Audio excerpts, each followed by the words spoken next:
I am Stephen Wago. And I'm Johnna. And we are addicted to anime here on Mega Powers Radio. And tonight we are going to be talking about Sword Art Online, which is an anime which basically sets some people in a virtual reality MMORPG where if they die in the video game, they die in real life. The only way out is to beat the game, and that leads to what has become one of the most popular animes of 2012 going into 2013. And of course, we've had the announcement of Sword Art Online 2 going into next year, but we'll get into that as and when.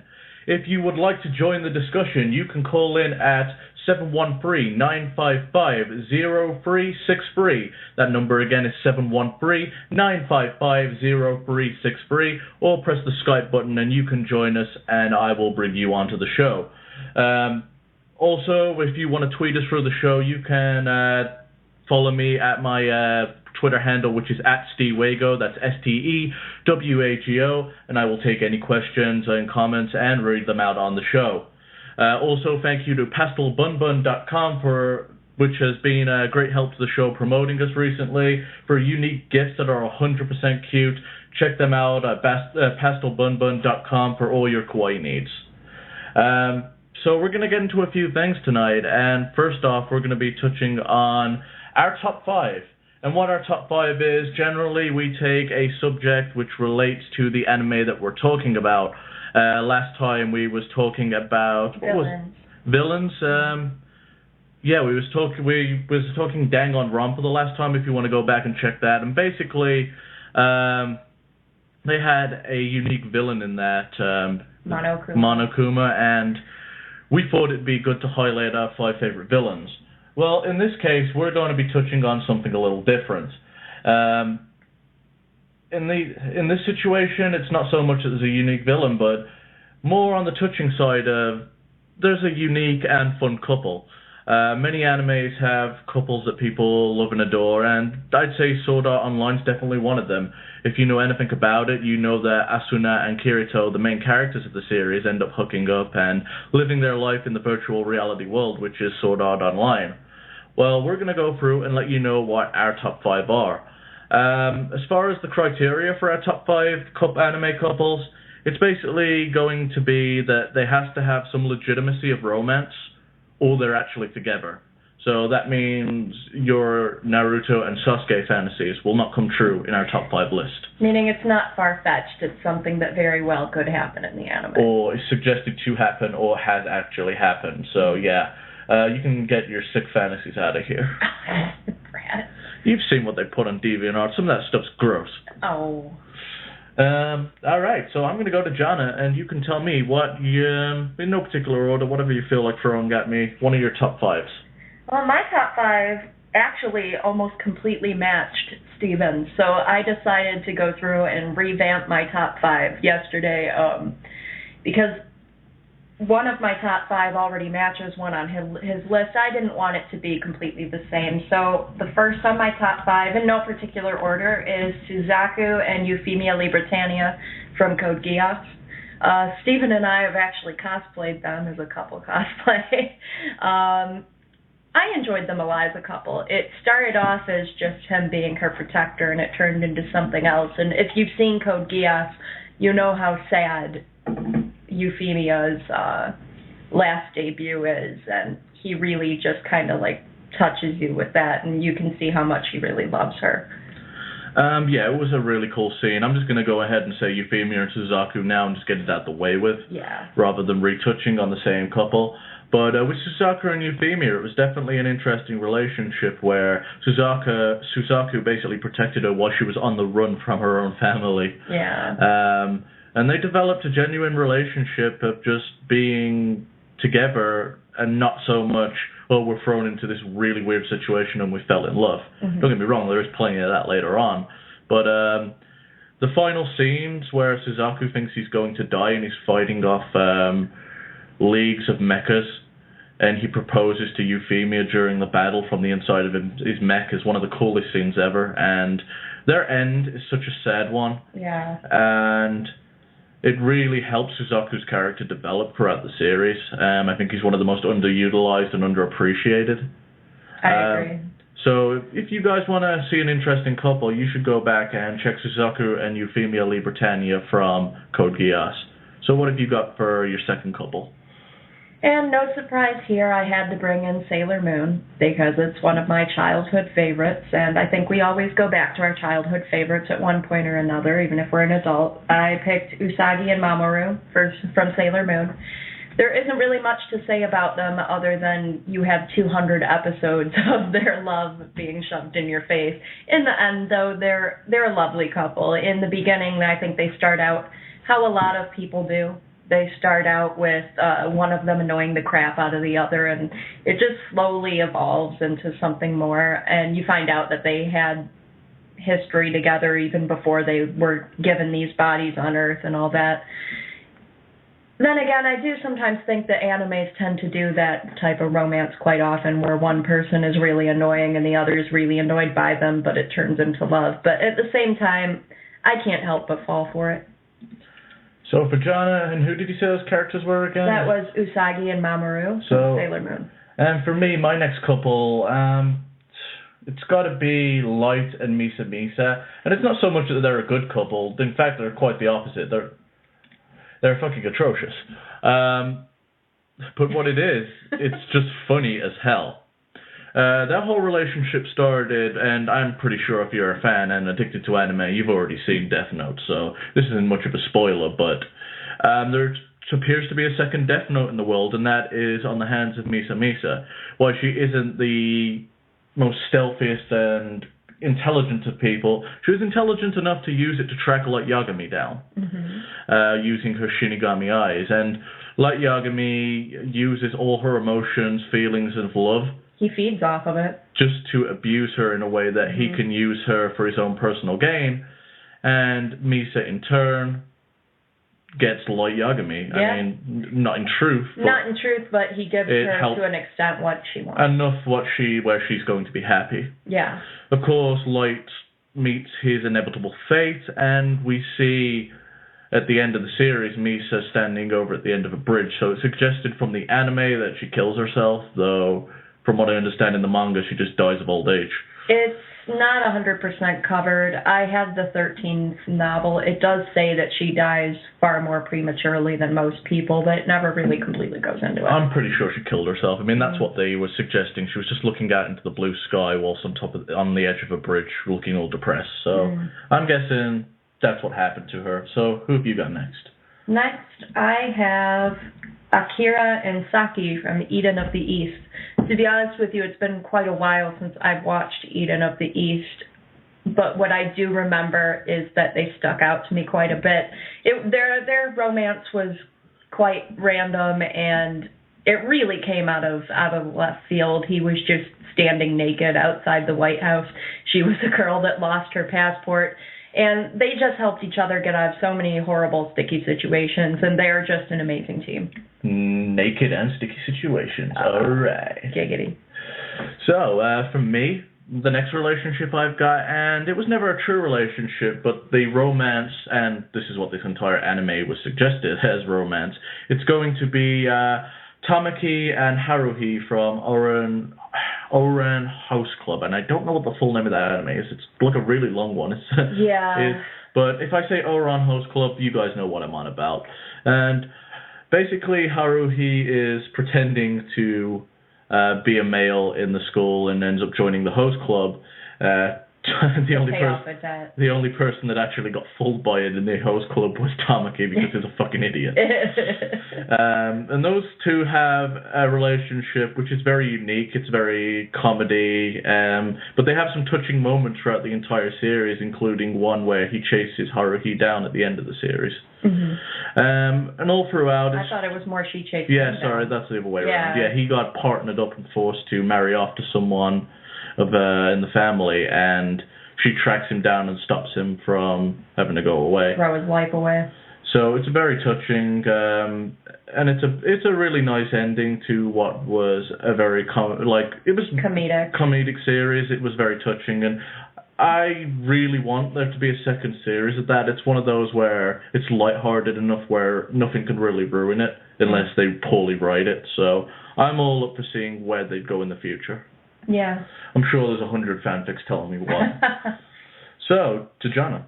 All right, my next one, like yours, it's not a 100% romance, but it is suggested several times throughout the series, and basically you can tell very, very clearly that they have feelings for each other, is Hideki and Chi from Chobits. To Chi, he's literally everything to her. Pantsu. She is what's called a persicom. Not a human being, but basically a computer in the shape of a human being, though it's later revealed that she has abilities that other persicoms do not, like having feelings and things like that, though that's much later in the series. Basically, it's very obvious that he's everything to her, and he becomes so heinously protective over her. In the beginning, all he wants is a Chobits, or not a Chobits, all he wants is a persicom. Everybody has a persicom, anyone who's a somebody anyway, and he's just a country boy moving to the big city. He doesn't have one. He counts himself lucky to find one, and she becomes more than a persicom to him. She becomes his life. He dedicates his life to teaching her and helping her learn how to live.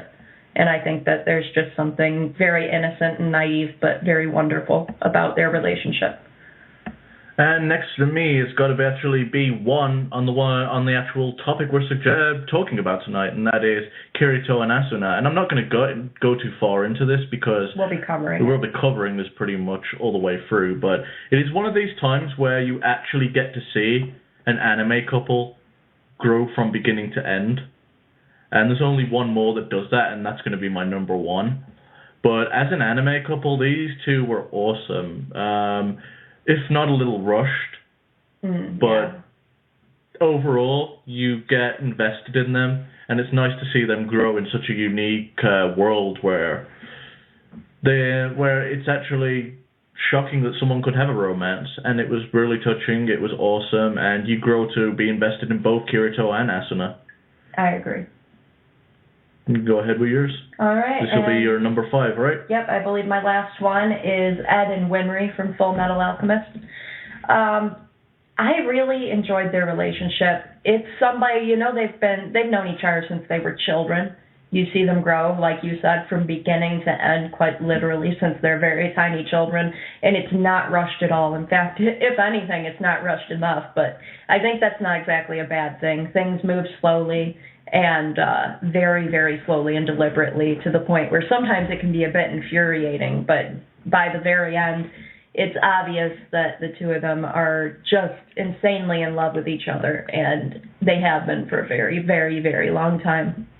And I really think Brotherhood's the only one that actually did it and had them confess their love for each other at the end. Yes, that's true. And the fucking idiot doesn't know how to express his feelings, so he does it during an alchemy speech. Because he's that awkward. He's that awkward that he was basically saying, I want equal exchange. I give you my love, you give me yours. He's a nerd, but it's okay. But it was really cool, it was touching. I really wish, that was a good choice. I really just wish they'd done more in the original anime adaptation. Yeah. And that's just another reason why I think Full Metal Alchemist Brotherhood's 10 times better than and that's initial. Something we will be covering eventually in another show, both not only Brotherhood, but the original as well. Mm-hmm. Well, actually, that's going to be next show. Yeah, that'll be our next show. So that'll be a fun one. I mean, there's a lot of FMA fans. I think a lot of people over on the Facebook group are liking those images of what I've posted, especially Leave Nina alone. Saddest thing in the entire anime, I swear. Yeah. Well, her and her dog are inseparable. You're a jackass. Yeah. But, yeah, we're going to be covering Full Metal Alchemist in the very near future, next month. You guys should check that out. For everyone on the Facebook page who has been liking us, which is facebook.com/addictedanimefans, I'd just like to say thank you whilst I was on the subject. But to go for my number 5, and I think it's pretty hard to argue this, that the number 1 relationship in all of anime is Tomoya and Nagisa from Clannad, and especially Clannad After Story. I completely agree with you. It is an entire anime dedicated to their relationship, and the reason it is so popular is because it's just that damn well written. Yes, it is. They cover every nook and cranny. Their backgrounds are covered. those backgrounds are implemented into their relationship, such as his basketball injury and her illnesses, and it all culminates into both series endings. And if you've not watched Clannad, it is a roller coaster of emotions, and you become more invested in these characters than I think I have any other. Even if you like another series better, I'm on about strictly from characters. It's hard not to be invested in these more so than anyone else. Yeah, they just cover it that well. So that is for our top 5. Quite a variety of anime there, too. We got Code Geass, Ouran Host Club, Death Note, Sword Art Online, Clannad, Full Metal, Eden of the East, Chobits, Sailor Moon. So it goes to show that there's a lot of character development in many animes, and a lot of them have made our top 5s. My whole top 5 was almost completely identical to yours originally. So I went through all the things I haven't watched in forever and realized that they had a lot of good gems as well. I just think if they hadn't dragged it out as long, I think one of the ones that would have made it onto my list was probably Inuyasha and Kagome, but they just couldn't make it. It was too dragged out. And too dragged out by the time that the series had ended, at least the first series, the romance was dead. Yeah. You felt the characters were close, but you wasn't invested in their relationship. But that was probably... Heck, by the end, I was more invested in Sango and Moroku. So, yeah, it was one of those animes where I was invested, but not invested enough. So we're going to get on to the main subject, and that is Sword Art Online. We're going to be breaking this down into both arcs. The first arc, which is Sword Art Online, the second arc, which is Alfheim Online, and then we're going to discuss the future, what will be the third arc, and that is Gun Gale Online. And possibly Underworld Online. We don't actually know what's happening in Sword Art Online 2, but I'm looking forward to it. There's only been one very small trailer. So, basically, going to touch on how Sword Art Online played out, as far as the story goes, from beginning to end, and then we're going to basically get each of us thoughts on this. Sword Art Online starts off in the actual virtual world. I hear a random bang then. It's the cats. They're messing with each other. Yeah, our cats go berserk when we're trapped in a room without them. They throw hissy fits. Yeah. And that's why I don't want children. Cats are enough work. But yeah, as far as Sword Art Online goes, it started out in the virtual world of Kirito. He's gaming at the time using his actual avatar and not what eventually becomes his own person. Yes, everybody has created their own avatar. Some look similar to them, some looks nothing like them. Some are a different gender. Yep, different gender, different age, different everything. And basically, Kirito is a beta tester for Sword Art Online. He is ahead of the curve above everyone because he knows all the tricks. He's the one that's pretty much written the book on how to play this game. Yep. And he meets another gamer called Klein. And Klein can tell that he was a beta just by how Kirito is running around town like he knows the place. And destroying enemies. Yeah, with no problem. So Klein begs him to teach him how to be a good player in Sword Art Online. Now, this is before all hell breaks loose, and they're just having a good time together. But we have someone who wants to come on, and I've left them on pause a little too long, so let me bring them on. Caller, you are on air. Caller? Hello? Hello, who have we got calling in today? I hear breathing. Okay, caller, we did try to bring you on. I'm going to try and bring you back on in a moment. I have no talking back from you guys. Sounds like that. All right, well, I'm going to bring them back on when I can. Apparently, they called into the show about 3 minutes ago. We didn't get round to them, and they forgot about us. That's our fault. But, yeah, so basically, as far as Sword Art Online goes, they're having fun, playing around together, and they try and log out at the end of it all, and they can't. Yep, Klein has a pizza waiting for him, and when he finds out he can't log out, he's devastated. Yeah, they think it's a glitch at first, and one of the game masters will fix it, but they can't get in contact with anybody. No. Next thing they know, they're brought to the main city, at least the city. There's a forced teleport. Yeah, there's at the City of Beginnings, and they're introduced to the villain of the show. I can't remember the top of his name. What was it? His name, it is Kayaba Akihiko. And Kayaba basically tells these guys the rules of the game.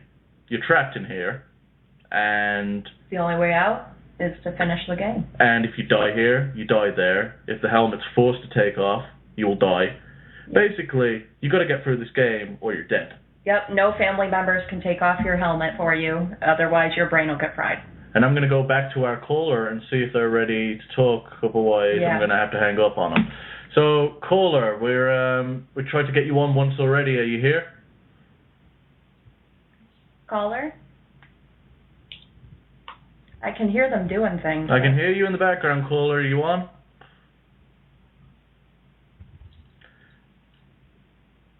It's just that I hear typing. Okay, I'm going to hang up on him. You're welcome to call back into the show as and when. So as we were saying, so basically the situation with the series is that they're all trapped in and life begins from there. Everyone goes into a state of panic. A lot of people start getting reports that people are dying in the real world because they're having the helmet ripped off. Right. And it's all havoc. Eventually, the game does a lot, like this whole series does a whole bunch of time skips. And it time skips over a few episodes. There are quite a lot of time skips in this anime. And as the story progresses, everyone's getting into the norm of, hey, we got to beat this game or it's all over for us. Everyone's over the denial phase, and they're actually to the moving on and actually going forward with this phase. I think it started off with a panic at first, but slowly, over time, everyone's getting used to what they have to do.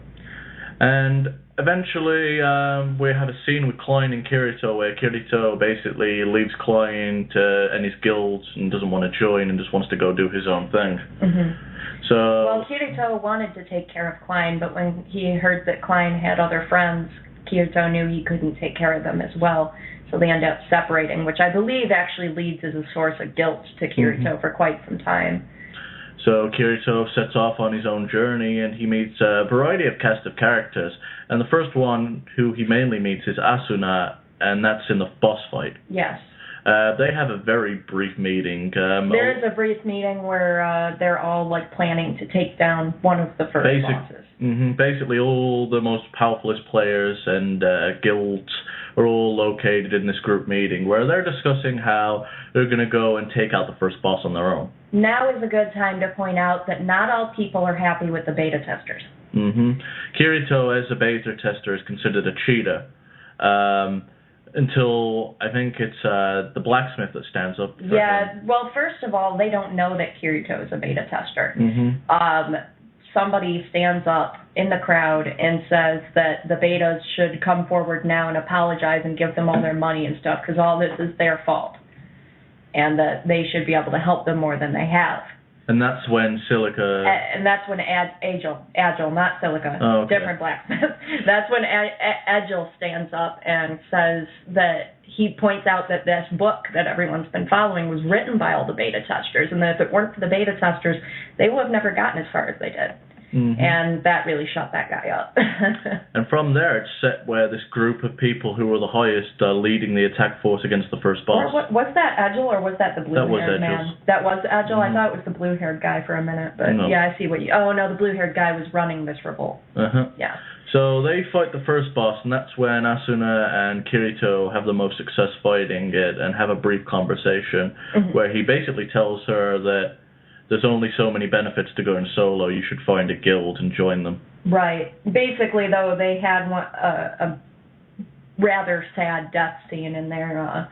The blue-haired man that was heading the, not the revolt, I can't think of the word I'm looking for here, but... The task force. Yeah, the task force, Diavel. He was also, we find out, also a beta tester.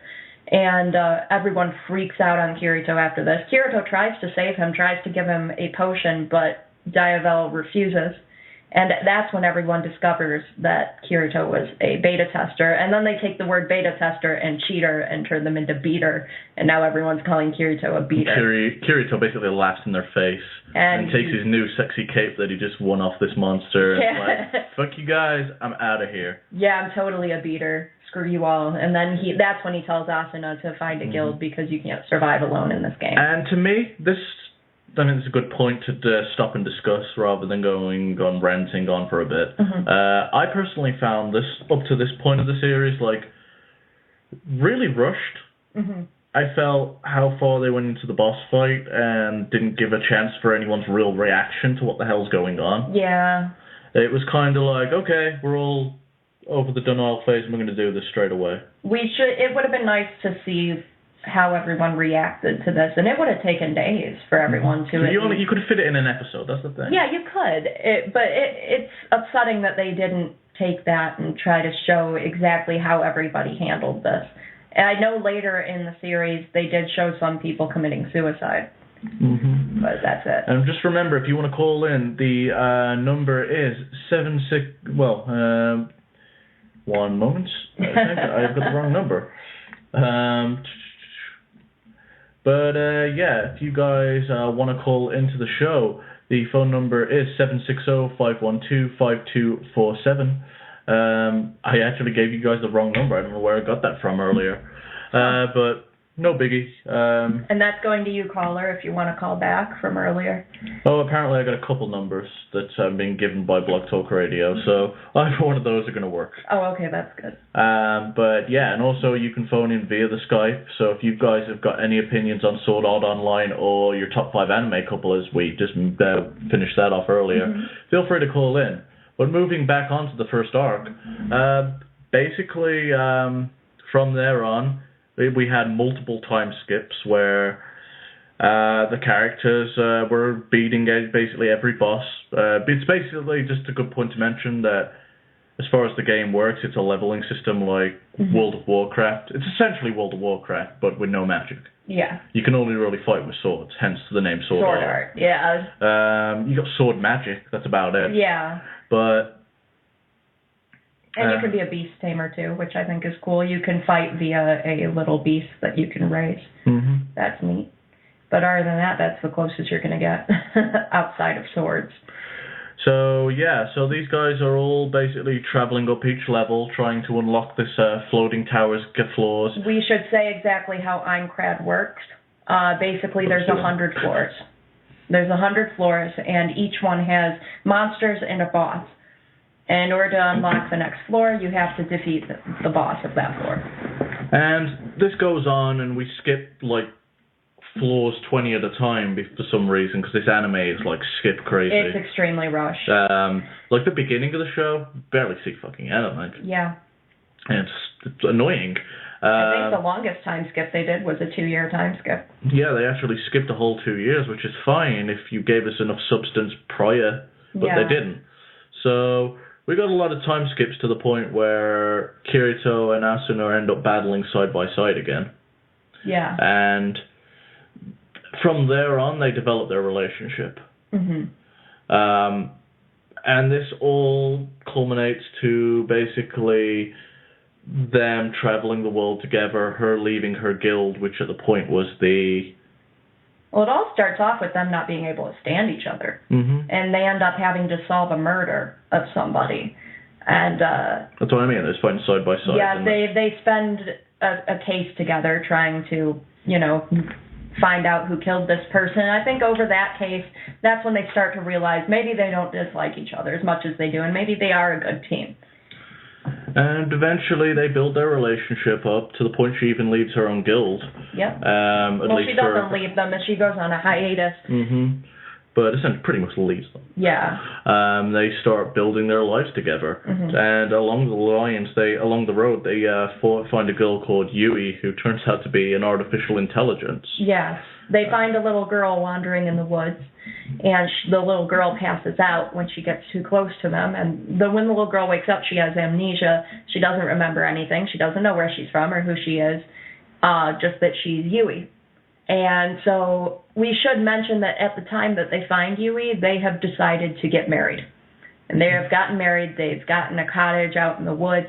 That's when they find this little girl. And then this part I felt was cute, but really rushed. Out of nowhere, they're like, let's adopt her, yay! Yeah, it's like, this girl we've met for 2 days, this should be our kid. Yeah. I mean, I know young love's naive and silly sometimes, but Jesus Christ. Yeah, that was really rushed. I like Yui, but it was really rushed. Not only was them bringing into her life was rushed, but her leaving their life was rushed as well. Within 1 or 2 episodes, she's gone. Mm-hmm. And it's really sad when she finally leaves, too. You find out she's artificial intelligence. She ends up sacrificing herself to defend them from a really high-level boss that shouldn't be there, and the game finally figures out, hey, Yui, you're not meant to be here. Yeah, and it deletes her for insubordination. However, Kirito manages to hack the system because fuck logic, this is an anime. Yep, he hacks the system to get what's called Yui's heart, which is what happens if a beast dies. And you can get their heart, and if you revive them within a couple days, they'll be completely revived. And from there, I think just to get this summary of before we go into any more depth of the first arc, is they finally. I think there's like level 70 or something like that. They're not even like 30 levels up to they're on floor 70, aren't they? Mm-hmm. And they fight this huge-ass boss. That's a skeleton one. This boss I was actually a little impressed with. A lot of the bosses before, they weren't very unique. They were things you would see in any MMO. But this next one looked like a skeleton attached to a centipede, and it was by far one of the creepiest things I've seen. I told Steven that if I were playing an MMO and my life was not even in danger, I'd still crap my pants. This thing was creepy looking. But basically, Kirito, the leader of the guild, what's his name? Heathcliff? Yeah, Heathcliff. The leader of the Knights of the Blood Oath, where Asuna was. Because Kirito at this point had to join them because he lost a duel to him. Yeah. Which actually plays into this whole thing. After they defeat him, he notices that Heathcliff's health has not gone down past a certain point. And everyone always made the note that Heathcliff's health never drops past the yellow point. Yeah, and they always thought it was a skill until now.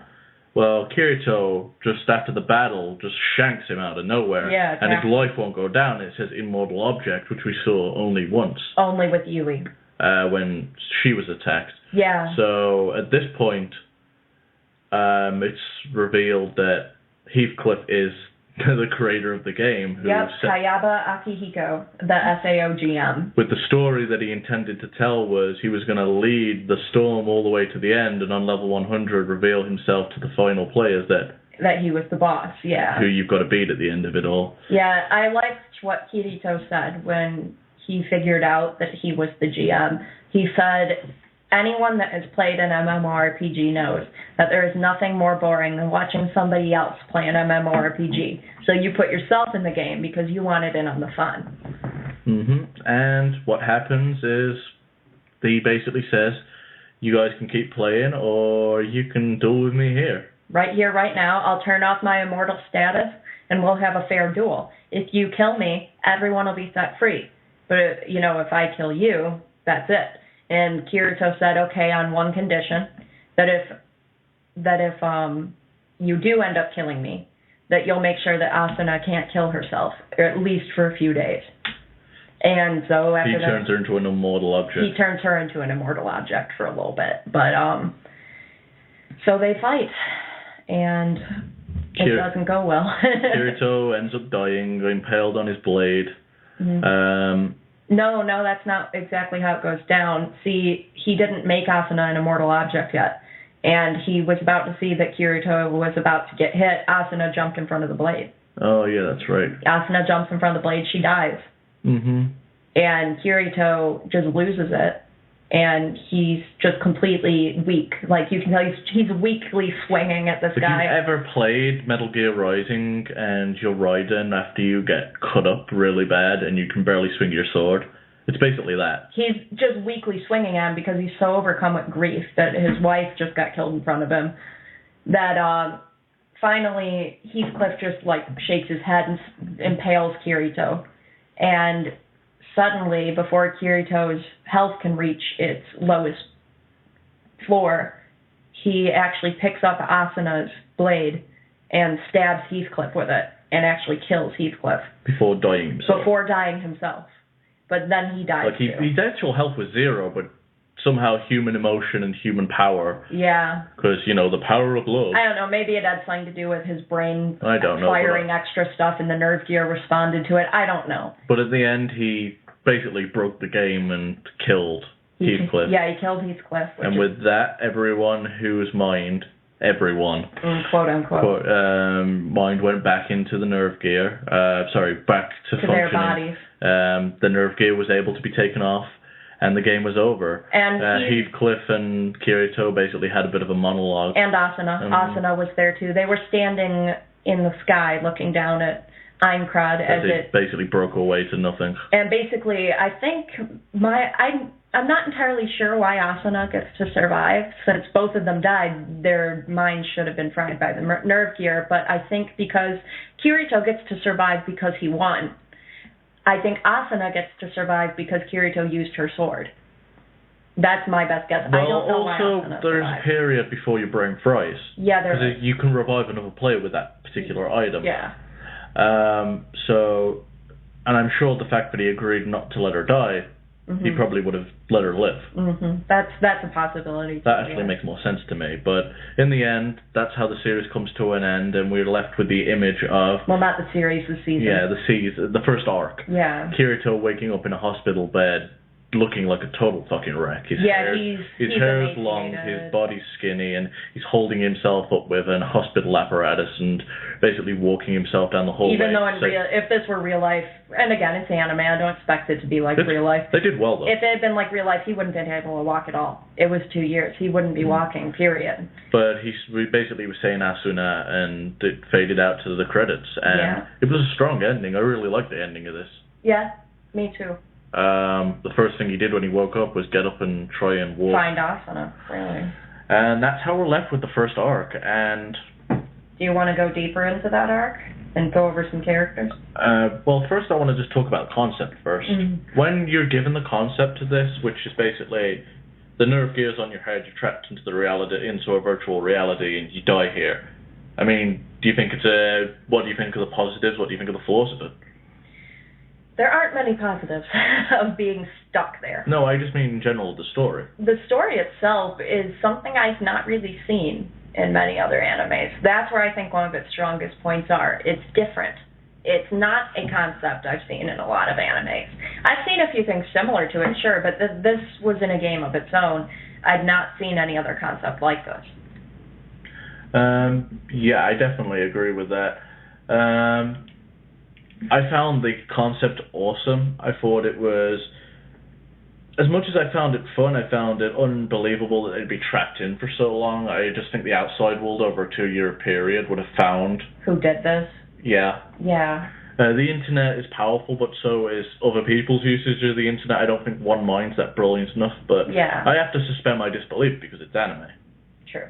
So that's the only flaw I saw in it, but the whole concept of being trapped in a virtual world sounds fun, like being in a virtual world. But not being trapped. So the whole concept that them themselves are in this virtual world. And I found they stuck to... With superpowers, it's kind of awesome. I found they stuck to how MMOs work very, very well. I feel like, basically, like, there were a few tiny little jokes in there that only MMO players would, like, understand and giggle at. Like, if you pay attention, the first enemy that Klein's learn in a battle against the boars. Yeah, which is very standard. Yeah, especially with World of Warcraft. I forgot which race it is, but the first enemy you fight are boars. Yeah. It's just, there were so many little MMO RPG, like, quirks in there that any MMO player would giggle at. I'm a previous MMO player, so is Steven, and it was just something that I could appreciate, really. And the leveling system was very nice. They even had, like, rules on drop rates. They had everything covered, from drop rates to enemy spawns to... Like, if you think about an MMO, it's pretty much got all the bases covered. Boss fights, levels, raiding... Drops. Yeah, everything is covered. So the concept, I think, for the most part, was well delivered. Yeah. As long as you suspend your disbelief, which you have to do if you watch any anime, it's believable and fun. Yeah. But talking about the characters, is there any characters that you want to highlight particularly? I mean, obviously the first two main ones are Asuna and Kirito. Well, let me take a look at my list. Obviously, we covered Heathcliff, which I felt was important. We already covered him. It's amazing to watch how much Klein grows. And it's funny because 2 years later, when Kirito comes across Klein is still learning, is still utilizing that little trick that Kirito taught him in the very first day, which is it's kind of cool. I liked seeing that. Klein grew incredibly. I think it might be a good idea to talk about the Moonlit Black Cat Guild, his very first guild that he joined. Well, we'll talk about Kirito first then. Okay. As far as Kirito goes, as far as his character, I think he didn't have too much development other than when tragic things happened. Mm-hmm. Outside of, tragedies, his character didn't grow at all. He didn't show any emotion about being trapped in the game. He really didn't seem to give a fuck. No. I think that was a flaw in his character. Actually, if I remember right, he talks about that a little later on, how he didn't feel like he belonged in the real world. Yeah, it just seems kind of out of place. You'd think you'd have some ties to the real world. Even if you didn't feel like you belonged in the real world, you'd still think you'd be I miss my mom. I haven't seen her in a couple of years. Yeah, you think you'd still be a little freaked out. I wonder how my sisters do. Like, what's going to happen to my body, things like that. And they really didn't touch on that too much. It's not until he joins the guild that you see a little bit of emotion with him. Mm-hmm, which is the Moonlit Black Cats. And the only reason he gets any emotion is because someone died, Sachi. and he felt responsible for that. He promised Sachi. She was just so scared. She was, I believe, the only girl in the guild, and she was always petrified, always so shaky, afraid. And he promised her, I'm not going to let you die. You and I are going to get out of this alive. And then they go to they accidentally trigger a trap. It's a trap chest, which I encounter more often than not in Dragon's Dogma. And this trap chest just brings out tons of monsters, and he watches the whole guild get slayed before his eyes. And don't get me wrong, they all affect him, but watching Sachi die affected him more than anything else. Now, I agree that if you promise somebody that you're going to help them live, and then they die in front of you, it's going to impact you negatively, but they did not cover him and Sachi enough. There was barely any relationship there. Yeah, throughout the whole series, this one death fucks with him from beginning to end. Yes, it does. Sachi's death always fucks with him. And, the concept itself is fair enough. It makes sense. The concept makes sense. But there was a time skip during all this guild, so I understand that they built the relationship. Yes, but they didn't build it with us. We don't get to see it, and that's a problem. That's a real problem. It's affecting him, but it's not affecting us. We're not emotionally invested in Sachi or her death. And that's why I think... oh, that's sad, but I've seen a million anime characters die, and why do I give a fuck? I mean, really. And the only time you really see any other character development is when he hooks up with Asuna. Yeah. He's a kid finding love for the first time, setting up home, and basically growing up in this virtual reality.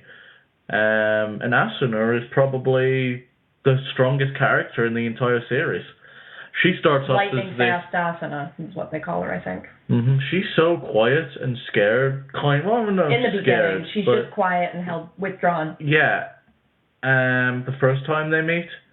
And then the next time they hook up, she's outspoken and giving him orders. And in your face, yep. It's whoa, what the fuck happened to you? I wish I could have at least seen how she turned into that. What happened? Why did she become like that? It's another situation where all these time skips are too many time skips, really. Another time you get to learn a little bit about Kirito is when he comes across a girl that she decides to separate from her group, and she almost dies. Her little beast, Pina, looks like a little ice dragon or something.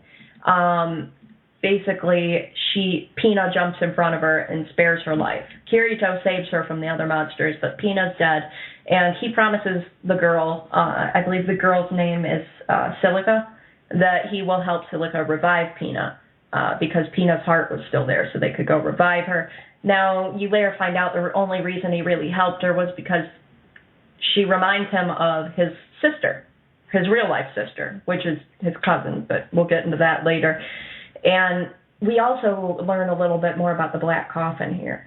The Black Coffin is worth or sorry, not the Black Coffin, the Laughing Coffin. I mixed up Black Cats and Laughing Coffin. To be fair, they're not exactly a real focal point of the show. It's good to know about the Laughing Coffin, though. They're a guild of murderers, basically. Half of them, I think, understand that if you die in there, you die in real life. The other half don't believe it. Or don't give a shit. Yeah. In this game, if you have a green marker over your head, that means you're basically clean. If you have orange, that means you've recently committed a crime. If you have red, that means you've killed a player.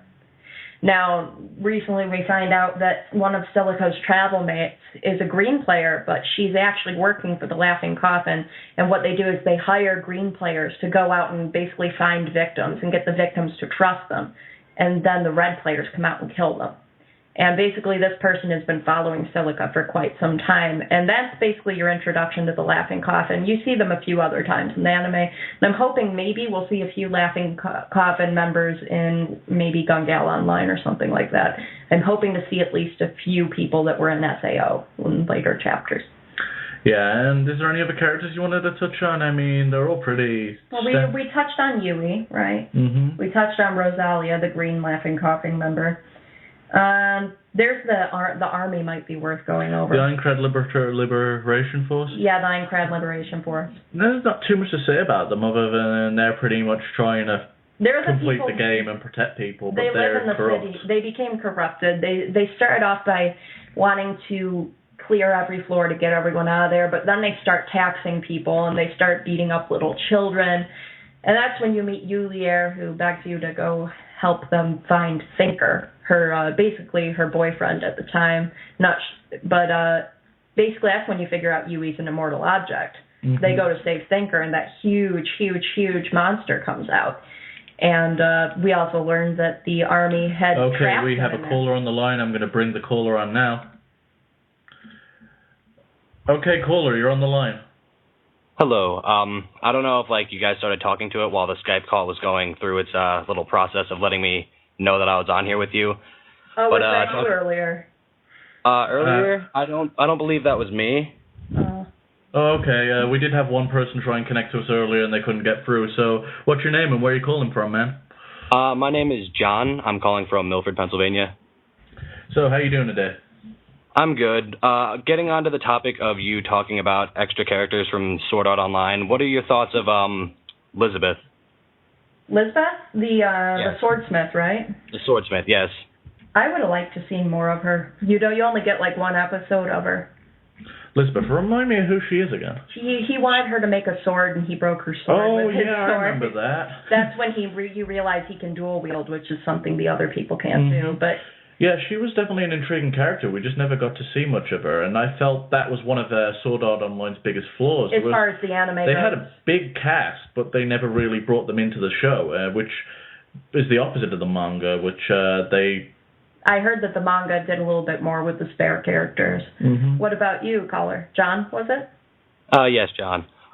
I absolutely loved almost all the side characters, but you guys had a good point with not having enough of them actually being in the show. Yeah, that drove me a little nutty. With Sachi, that was another really good point that I absolutely agree on with you. They needed to do a little more with her to get you emotionally attached before they just upped and killed her. They did a good job at showing why he was so touchy with other guilds and wanting to be solo off that though.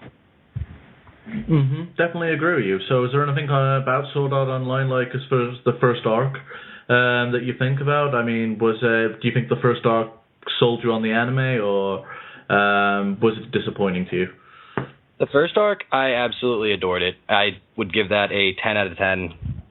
But going off of that, the second arc wasn't that bad either.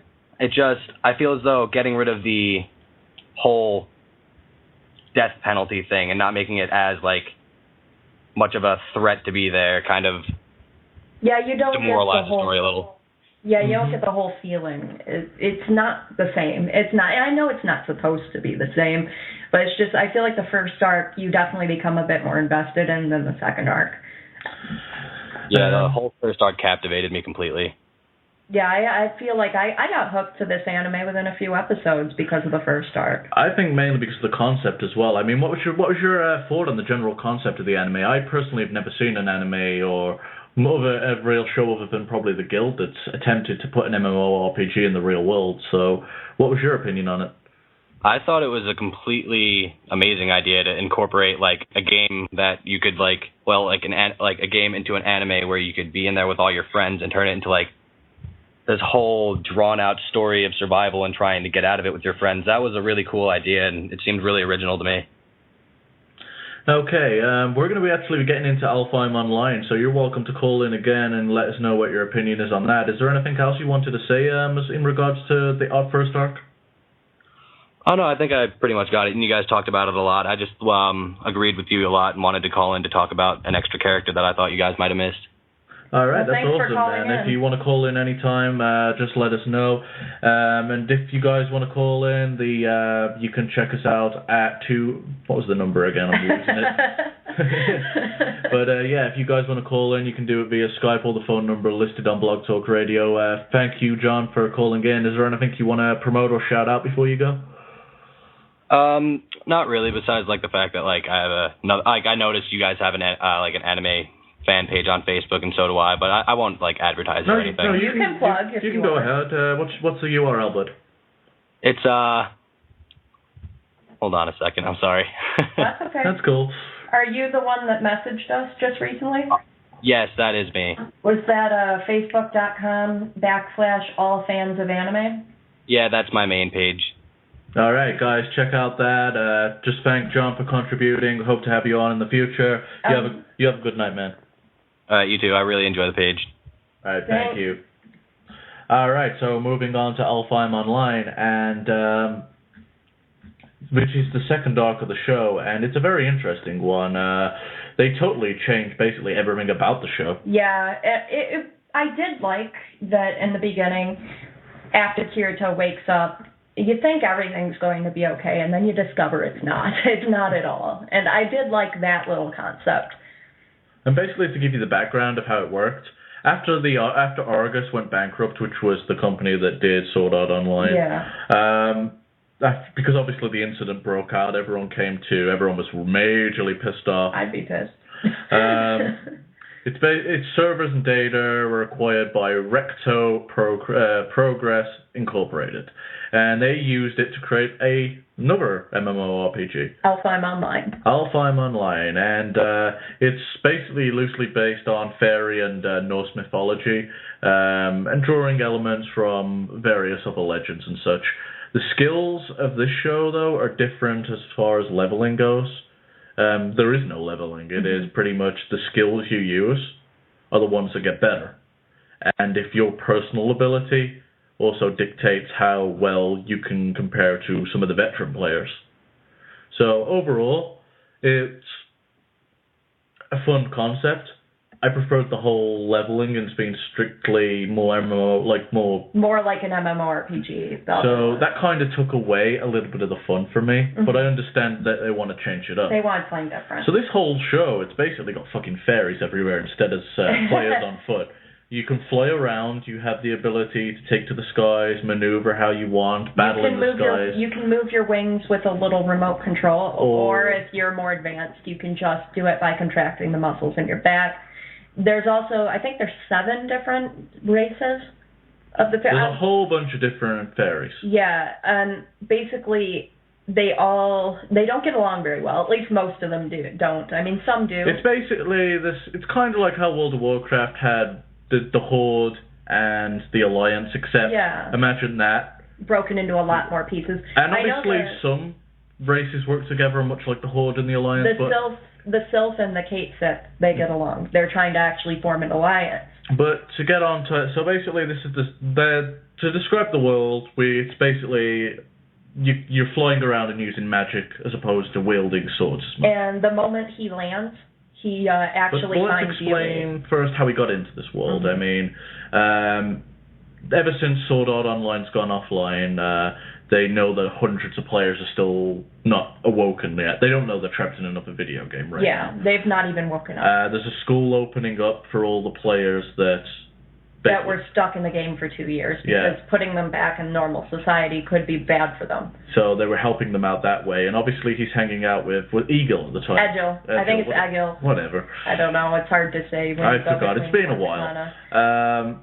But he sends him a photo. They're hanging out at Egil's bar, and he sends him a photo of what looks like Asuna. Yeah. And that's because it is. And he's like, it's on a Selfheim online game. He's like, it's supposed to be in a place called the World Tree. And he's like, hell yeah, I'm going to this if I can find Asuna. Mm-hmm. And at this point, he's been visiting Asuna in hospital. Yes. She's not responding, and she's pretty much zonked out. And it's at this point that he meets an individual by the name of, and I know you've got his name written down. Yeah, that's Sugo. Sugo, and he basically tells Kirito that I'm marrying this girl. Yeah, he wants to marry her, and he's always been fond of Asuna, but Asuna has never returned his feelings. And basically, right in front of Kirito while he's visiting, he tells Asuna's father, I want to be part of your family, blah, blah, blah. So in late January, they're going to do a type of ceremony that would adopt him into the family. Of course, they can't legally marry him to Asuna without Asuna being awake. And her consent. Without her consent, but he's going to do the next best thing and try to, adopt himself into this family. So Kirito basically sees that as a time limit to get her back into this world. And obviously they have another meeting later on, but we'll touch on that as and when. So Kirito's now in this world, and he meets another gamer. And also, let's just say that he's been hanging out with his sister now in the real world, too. Yes, his sister, we get to see a little bit kicks his ass at Kendo. Yeah, Suguha. Suguha and him she's never got on well with her, but Kirito's always ignored her for the most part. Yeah, until he came to, he's been nice to her. And he's always talking about this online world, and she's always interested, which leads us to those two meeting up in Elfheim Online. They don't realize that they're looking at each other. They don't realize that Lifa is Suguha and Kirito is...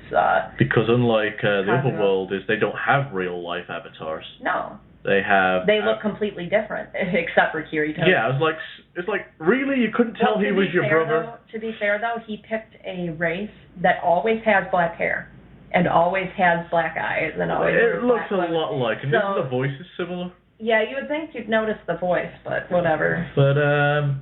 But whatever, for whatever reason, this is anime, fuck logic, they don't know that it's each other. Yes. There's a lot of hints struck through it. Yes. And we're introduced to this new world, and he protects her and kicks these guys. Well, no, he kicks one guy's ass. One race is chasing her. She is part of the Sylph race, which I believe is Earth-based. Whatever. And then the Salamanders, which are fire-based, are chasing after her and trying to kill her. Now, Kirito defends her, and that's what we learned what death penalties are. Basically, if you die, it gets rid of a bunch of... You lose points and skills, kind of like... losing experience if you die, basically. Yeah, there's plenty of games like that actually work that way, so that's something that I didn't mind. So you don't see it in many MMORPGs, but you see it in other things. And that's the point when she brings him to a city where we run into her annoying little friend Recon.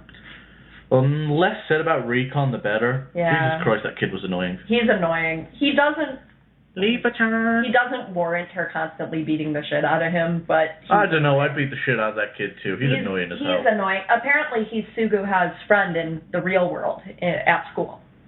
But... So, yeah, this arc is very short-lived. Yes. Thank God, because it was poorly done. But, it might be poorly done because it was short. Yeah, maybe if we'd had more time with it, we would have been able to explore more. I wanted to bring up that he was able to revive Yui in this world. Which is very important because...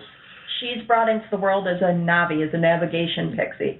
And she's able to basically dig up a whole bunch of information. I just kept wanting to hear her say, hey, listen! But, and also a good point to remember is Kirito actually has all his abilities from Sword Art Online. Yes, for some reason. She told him he should be okay with that as long as he doesn't do that in front of a human GM. As long as he doesn't draw attention. Yes, don't draw attention to yourself. But basically, Yui was able to look into the system. She found out that it's basically running on the same system that SAO was, just an older version of it. So basically, it was all in the same world, just it looked completely different. But she was still able to manipulate some things like she had been able to in Sword Art Online. And from there, basically, they're trying to get to the World Tree. Yep. And probably the most exciting boss fight we got from... There's a bit of character development with Leafa and Kirito going through this world. But it's nothing considerable. It's literally a few random fights now and again with other players. And there's nothing there that I can really tell you was that interesting. Yeah. That's worth covering in the summary. So they basically go to the World Tree. We should say what the World Tree is. It's basically, if you get to the World Tree, because all these pixies, fairies, whatever you want to call them, have limited flying time. Yes. You can only be in the air so long. Before you're waiting. Whatever race gets to the top of the tree gets to make the wish of... They become a completely different race, and they show pictures of what this race looks like, and they actually look like angels. Mm-hmm. And they get basically unlimited flying. Yep. So it's everybody's goal to do this. But it's, as we see, but it's the game's designed so you're not really ever meant to. Yeah, basically it's not something that you're supposed to be able to do. They designed the World Tree to make it impossible. You're not supposed to be able to get past it. And it is the most epic boss fight throughout the entire series. Mm-hmm. I mean, the fights, I'm going to go ahead and say, there was a lot of cool bosses. Mm-hmm. They just lackluster as hell. Yeah, I actually honestly felt that some of the battling in Alfheim was better than some of the battling in Sword Art Online had the better story. Alfheim did have a few better battles. And this one was awesome because literally, once they go through the gates and they're trying to get up the World Tree, there was thousands upon thousands upon thousands of enemies just swarming them. Yeah. And it's the first time in the entire series that Recon's actually fucking useful. Yeah. Leafa and Recon help him get through to the top. He breaks through. I believe Recon sacrifices himself just so they... He does a self-destruct, which is apparently the biggest penalty in the game. It's not just Recon that shows up, though. Earlier in this game, Leafa and Recon discover that the Sylphs are about to be betrayed by one of their captains, basically. And Kirito helps them out. They're going to try to let the Salamanders attack while the Sylphs and the Kate Sith are signing their alliance, their treaty. And basically, because they came to them and told them what was going on, they banished this horrible guy. When they're at the World Tree, but not only do the Sylphs show up to help them, but the Kate Sith do as well. And that's the only reason they're able to get in. And they do mention earlier in the game that there's no way just one particular race could get up the World Tree. You would have to ally. But only one race can get the award. You'd have to ally, but only one race can get the award. So it's bullshit. It's bullshit, yeah, exactly. But in the end, it was true. Mm-hmm. Without the help of the Kate Sith and the Sylph, he would have never gotten up there. But he got up there and then swarmed by even more enemies. And then once those enemies are killed, the gate won't open. And the reason is because it's not supposed to open. It was never designed that way. They never designed it to open. They didn't think someone would ever get past those swarms of enemies, but they did. And by now, Asuna has been like emotionally tortured by... Yeah, she's being held in this cage of sorts. Don't get me wrong, it's a very nice cage. by King Oberon. Oberon, who is the perverted... It's the guy that was saying he wants to marry her against her will and all that. Yeah, and she's been like sniffing her hair, stripping her down, and... He never completely strips her because he's like, I won't do that without your consent, but he teases doing it all the time, and it's horrible. Loosening her clothes. He keeps calling her Titania. I think it actually might be something to do with Shakespeare. I can't remember. But he's King Oberon. Oberon, and she's Titania, and... she finally breaks free out of this cage. Yeah, she finds every time she looks at the keypad when he's trying to type it in, it's blurry in her vision, but then she realizes if she looks in the mirror, she can see the keypad code. Yeah, she's made it so her settings can't see the code. But in the mirror she can. So she figures it out, types it in, escapes, and tries to... She finds a lab. Where we find out that this guy can fuck everyone over. Yeah, he's holding these 300 players from Sword Art Online that never got out of the game. But he can even take the players that are currently playing and fuck with them if he wants to. Yeah, if he wants to, but he's currently using the 300 as an experiment. And he's messing with their emotions in every way possible, and he's taking notes on it and all that. He has a whole lab just putting these people through horrible nightmares and dreams and just seeing what it does to their emotions and how he can alter people's emotions by using that. And it's really messed up, and Asuna figures that out. And by this point, Kirito's visited Asuna again and basically been told by Oberon to stay the fuck away, otherwise I'm going to fuck with her in the... Yeah, he says he's going to hurt her. But Kirito gets up to the World Tree. Well, basically, he's got Yui, and the closer they get to the World Tree, the more Yui yells, "Oh my God, Mama's here, Mama's here!" And it's worth saying that by this point, him and his sister have figured out that they are each other. They actually have a miniature fight. They get really angry with each other, but in the end, they work it out. She admits that she had actually had feelings for him. Because basically the situation with Kirito and Suguha is that their sister and brother are only by name. They're actually early cousins, and from my understanding, that's acceptable. In Japan, it's not for those entirely cousins to date. I think it's frowned upon, but it's not unacceptable. It's not like how it is in the USA. Yeah. No. So with that, they have feelings for each other. Well, she has feelings. She has for him. feelings for him, but he has feelings for Asuna. Right. Doesn't care. But in the end, she wants to help him get Asuna because that's what he really wants, and she wants him to be happy. Yeah, she finally pulls her shit together. Yep, she does. And she helps him get to the top of the World Tree. At this point, Yui can tell that Asuna's there, and she tries projecting herself to Asuna, and Asuna can hear her, but she can't see her. And so Asuna, she can tell, by this point she's been caught when she tried to leave, and they've brought her back to her cage, and they've locked her in there. But she can hear them, and while she was there, she actually grabbed the admin's console key. And when she heard Yui, she threw the admin's console key out the cage, and it fell, and Kirito found it. And that's how he was able to get out there. And with that, we're finally given a final battle. Yeah. And you're going to have to refresh my memory on this one. Well, basically, they finally get up using the admin's key. And when they finally get to Asuna, there's a big family reunion, everyone's super happy, blah, blah, blah, but then Oberon shows up. And he uses what's called gravitation magic, and it's not supposed to be implemented until the next patch. He said, I think it's a little overpowered, but oh well. And it shoves them to the ground, and it makes Yui disintegrate. Luckily, though, Yui was able to hide herself in Kirito's nerve gear to survive the attack. But basically, they're stuck on the ground. And this is when he turns off Kirito's pain. He turns off the pain absorption. He slowly turns it down from a 10 to an 8 to a 6. And just keeps getting lower. And stabbing him. He's stabbing him in all types of horrible places. Whilst at this point he chains up Asuna and does strip her down. He just does. Rips her clothes off. Yeah, he's definitely quite the villain. And a pervert. He's a pervert. But, of course, he snips her hair because that's his freaking thing. But basically... We got a weird moment where Kirito, is it death, can you call it? Or I don't know. Where he has that moment with the original creator. Oh, yeah. But basically, after you turn the pain absorption down to a certain bit, it actually begins to affect your real body. And, Kirito experiences something similar to death. And suddenly, he's in this place, and it's just him and Kayaba Akihiko. Now, this is not really Kayaba.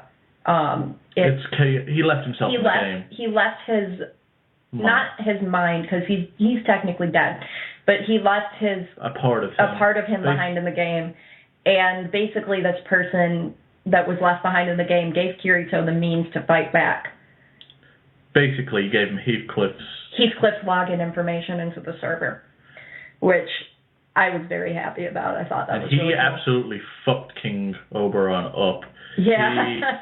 King Oberon tried to say, he summons King Oberon's strongest weapon, gives it him. Yeah, because Oberon can't summon he turns off Oberon's admin powers, because in the end, Heathcliff is the big cheese, and Oberon can't get his own sword, so he's like, and he summons Oberon's sword for him and hands it to him. Like, you little bitch. Yeah, here you go, let's fight. And then he turns pain absorption down to 0. And fucking beats the piss out of him. Yeah, he does so many horrible things to Oberon. He ends up stabbing him in the eye. Yeah. And eventually Oberon dies in the game, obviously, not in real life. Since that's all gone. That's not part of the game anymore. But him and Asuna, they're able to get out. Yui is eventually reunited. They find out Yui's okay, which is most important. And Kirito heads off to the hospital to go find Asuna, which... Then we truly get the final boss fight. And it's an in-real-life fight between... between Sugo, sorry. Sugo and Kirito, where he tries to knife Kirito. Yeah, he really is going to kill him. Yeah, and his eye catches him in the face, and his face is all Sugo's face is all fucked up in real life now. because he turned pain absorption down to 0. Sugo was affected in real life. Luckily, Kirito's like, hang on, he's just a bitch in the game and in real life. Yeah. Just kicks his ass and he throws goes him into to a car. stab Kirito, but because of his eye being messed up, his depth perception is crap, so he misses. So then Kirito really messes him up. The police are called. They take care of him, and he goes and he sees Asuna, and that's pretty much that. So yeah, he beats the piss out of him, and they go to school, live a normal life, and are happily ever after. And it's nice thing. What happens at the end is what Heathcliff did give Kirito was the memes called the seed. Well, something called the seed. Yeah. It's the memes to create a new game. Yep. And from that, the world starts making more virtual reality games again. Yeah. And it revitalizes the genre industry, after it got destroyed in the media. Yeah. So with that, it sets up the future for what would be the next game, and brings back Aincrad for everyone to go back to. Aincrad is there, which is nice. So they all get to go and play Aincrad again. Kirito says he'll have to start over from the beginning, but he says it's worth it. So with that, let's go talk and get actually a bit more acquainted. Yeah, let's just let everyone know what we thought about it. As far as the story goes, in comparison, what do you think? I didn't really have problems with the Alfheim Online arc. There wasn't much to it, and like John said earlier when he called, it was good. It's just there wasn't as much to it. There's not as much to and get invested in, and it's just, I don't know. It's good, but it's not as good, like John said. I personally had a lot of problems with the story. I thought it was rushed. It was rushed. I think both are. I barely knew anything about the series. I barely knew anything about the world. Barely knew anything about the races. Barely knew anything about the characters. Kirito and Leafa's bond, and as far as relationship, was barely elaborated on. Yeah, that's true. Because obviously, I don't care what people say, Leafa was replacing Asuna in this series. Basically, Asuna's locked away. They need a female lead role to be with Kirito. Yeah. She did a piss-poor job replacing her. Yeah, that's true. She was boring, she was whiny, she was bratty. I didn't give a crap about her. Yeah. I really just wanted to see Kirito hurry up and save Asuna. In the end, after watching this series, what I would have liked to have just happened was that going back to Sword Art Online 1, Kirito gets killed by Heathcliff. That item that Kirito gave to Klein earlier is given to Kirito to revive him, and they get up to level 100 and defeat Heathcliff then. Yeah. I would have liked to have just seen them focus on Sword Art Online and just left Alfheim alone. Then you wouldn't have Asuna anymore, though. And that could be a problem. You just rewrite it how you do it. Well, of course, yeah. It's just if you only did it like that, you'd have no Asuna. I liked the monsters and the skills in Alfheim. I liked that as a Spriggan, Kirito was able to transform himself into huge, scary things. Yeah, there was a whole bunch of stuff, but it's stuff you could have implemented into Sword Art Online if you had just set the focus on that. I liked the whole idea that of the territories and how each race had its own territory and how you could attack. You can't attack someone in their own territory, but they can attack you. Things like that. The little rules thrown out about here and there. I like that. But it was never elaborated on, and we never got to see any of it in play. It was I feel like they either should have gotten rid of Alfheim or they should have elaborated a lot more on it. Yeah, I think if you've only got so many episodes to work with, there's a lot more they should have done. Perhaps made it 50 levels instead of 100. Yeah, maybe. It just felt Alfheim was really, Sword Art Online was rushed. Yeah. Alfheim Online, it was fucking ridiculously rushed. Yeah, that's true. It was ridiculous. I barely got any I wasn't invested in the story. I wasn't invested in the characters. I just wanted to see the conclusion. Yeah. I was invested in the story from the beginning to the end. Yeah. That if I hadn't, I would have felt left out. So Alfheim Online was more of a chore to watch than it was an enjoyable thing. I mean, I enjoyed the series, but at the same time, I wasn't invested in it. You were more watching it. By the last few episodes, I wanted it to end already. Yeah. I wasn't enjoying it anymore, which is sad. I did like seeing them all get together in real life after. That was fun. Mm-hmm. So they would all have I remember the character that John mentioned earlier, Lisbeth. She'd get so angry when she was at school because she'd be watching Kirito and Asuna be all lovey-dovey, and it was driving her nuts. And she'd be talking to the girl that was Silica, and Silica told her, it's your own fault. You know, you said you would leave them alone for a month, or I can't remember how long, I think it was a month, before you would start yelling at them for getting lovey-dovey. Because, you know, they kind of owe it to them because they got them all out of the game. But at the same time, she's like, oh, it's so disgusting. So, by comparison, is there any characters, like, new that was really that strong in Alpha? No, the only new characters that we really got were Sugo, Recon, Sigurd, the Sylph warrior that tried to betray them. Mm-hmm. And there was Sakuya, the leader of the Sylphs, and then there was Alicia, the leader of the Kate Six. The only thing Alfheim did better was some of the fights were more exciting. Oh, yes, definitely. But with no substance, they don't matter. Yes. And the villain was a lot better. Yeah. I felt like... I didn't even hate Heathcliff. I did not hate Heathcliff. I felt like it was almost like he made this world and didn't know... He didn't know what he was doing with it. I feel like, he shouldn't have done what he did, and everyone was justified in hating him that was in the world, but I did not see him quite as a villain as I did just a protagonist. Antagonist, not protagonist. I saw him more as an antagonist than a villain. Just someone that's opposite of the protagonist. I was rooting for the protagonist, not him, but at the same time I didn't hate him. Now, they really made you hate Sugo. You hated Oberon. Mm-hmm. You wanted him to lose, and you wanted him to lose badly. But at the same time, I liked hating him. He was a good villain, and he was a little creepy, mind you, but, you know... They added to it. He was a pervert. Yeah, he is a pervert, and I felt like he was an actual villain as opposed to Heathcliff, who was not. So with that, what's the final verdict of both series altogether? Altogether, I definitely enjoyed it. I'm excited for Gun Gale Online. I'm hoping it's not going to be another Alfheim Online. I'm hoping that it will be... I hope they're going to go deep into it and actually develop... But what's your opinion on just the whole series as a whole, the first ones that we've just talked about? We'll get onto that in a second. What do you mean by the first? Sword Art. Just Sword Art and Alfheim? Yeah. I enjoyed it. I'm glad I watched it. Don't get me wrong, I like Sword Art a bit more than Alfheim, but I don't regret watching it, and I definitely would do it again.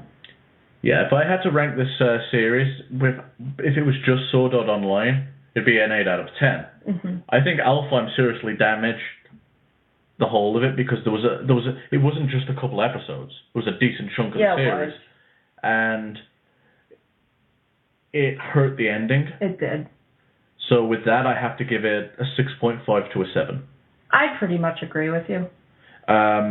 If I was just talking about the first arc, then definitely 8, easy. Oh, easily. But Alfheim was just that bad as far as delivery and as far as basically what they had. They had so much momentum, and they pissed it all away. And I would have rated Sword Art itself with a higher number if it weren't so rushed. Mm-hmm. And, it's obvious that Kirito and Asuna would be in love with each other after 2 years, but we never got to see it. Mm-hmm. We never got to see his relationship with the Black Cat Guild, so when they died, we never got to, mourn that. It was just so rushed. I would have given it a bigger rating if it weren't so rushed. And, yeah, Alfheim was rushed, but so was Sword Art Online. Alfheim was rushed way worse, but both arcs were too rushed, and that's why my rating is lower. Definitely. So the final verdict is Sword Art Online. Are you addicted or not? Yes. I want to come back for more. Okay. It's left me wanting to come back for more. So which is a good segue for us to talk about Sword Art Online 2. Gun Gale Online. From what we know, it's obvious that it's at least going to cover Gun Gale Online 2. Mm-hmm. Now, for those that don't know, as far as the Sword Art Online 2 series goes, we know it's going to cover Gun Gale Online. The trailer, which is about 30 seconds, showed 2 or 3 of the characters and guns and firing and just a Japanese woman going Sword Art Online 2 activated. Yeah. So we're going to see a more futuristic world, a world where players are actually making money off this game. And I'm hoping they do this well. And I'm hoping they deliver well. I'm hoping there's more character development. Yeah, I hope they slow it down a little. I see. I know there's 2 worlds that they like that are next on schedule: Gun-Gale Online and the Underworld. Mm-hmm. Don't do the Underworld if you can't if it's going to result in Gun-Gale being rushed. Yeah. Take your time. Release another series if you have to. Release Sword Art Online free if you have to. Yeah. I would just be so happy if it's not rushed like the original was. It's got a lot of potential. Honestly, I thought series they should have done Sword Art Online 1 being Sword Art Online, Sword Art Online 2 being Alfheim, and invested time in that, and then done Gun-Gale and Underworld, because I like what I've read from Gun-Gale Online, like the whole concept about players being able to make money off this now, and that's what's getting them into the game, because obviously they needed a new wave for why people are playing. Right. I'm just hoping that the character development's there and the emotional investment, because without these means of people wanting to kill each other, or completing the game so they don't die, I don't know what's going to emotionally invest me in this. Yeah. So I'm worried about how it's going to play out. It'll be hard to become emotionally invested unless they show part of their real lives. So I'm wondering I don't know too much about the manga for this one, so I'm hoping they take their time and they do it well. That's all I can ask. I hope they listen to the fan criticism, which is Alfheim sucked because it was rushed. So with that, if you guys want to give us your thoughts, comments, just let us know before we head on out. We're almost wrapped up here. I'm just going to get a few plugs in.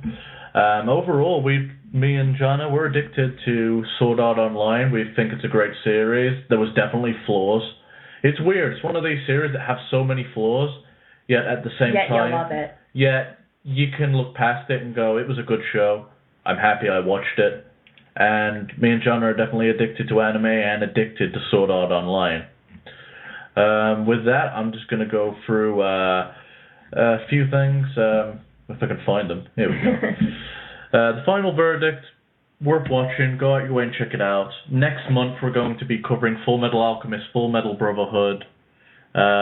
Basically, the whole Full Metal Alchemist universe. Yeah, we won't just be doing Brotherhood, we'll be doing both. The differences between them, the differences between the homunculi, the difference between the characters. What we liked, what we didn't like. The difference between the voice acting. We're going to cover the differences, let you know which one is the best. And that's pretty much all there is to talk about tonight. If you want to hear more from me personally, you can follow me at Wago. You can follow me at UDMMA for all my Unanimous Decision stuff. Unanimous Decision is a show that I do on the MMA world. You can find that 10 p.m. Eastern Standard Time over on Dream Elite Radio. Check us out at facebook.com/UDMMA for more information on that. Make sure you check out our Facebook page, facebook.com/AddictedAnimeFans for more about this show.